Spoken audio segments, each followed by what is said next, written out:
Umbiko wethulo ungqongqoshe wemfundo eyisisekelo uveza ukuthi bangamashumi abafundi abathintekayo kulokhu kuputshuka kwamaphepha ezivivinyo ezifundo okubalwa kuzo isiNgisi, imathematics kanye ne-physical science. The NITT reported that evidence currently confirms that 7 papers were leaked, which were limited to English home language, maths paper 1 and 2, and physical sciences.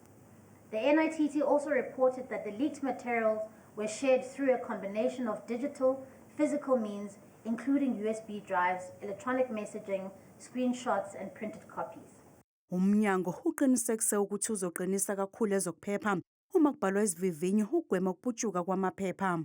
On our side, we will tighten security from start to finish, especially on how question papers are handled, stored, managed, and in secure environments.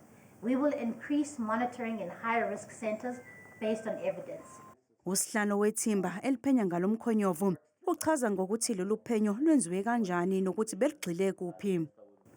Following a whistleblower alert, 3 schools from the northwest were identified as suspicious. The purpose of the use of statistical analysis method was to widen the investigation to identify any anomalous trends in the exam marks of learners as well as subjects. Kusenjalo isikhungo esibhekelele ubuqotho bezivivinyo zikamatikuletsheni uMalusi sithi sigculisekile ngobuqotho bezivivinyo zika-matric zangonyaka ka-2025 sithi simi ngomumo ngokuphuma kwemiphumela yalezi zivivinyo. Yize kunjalo uMalusi ukhathazekile ngokuputshuka kwamaphepha ezivivinyo uthi bonke abafundi abathintekayo bazothathelwa izinyathelo.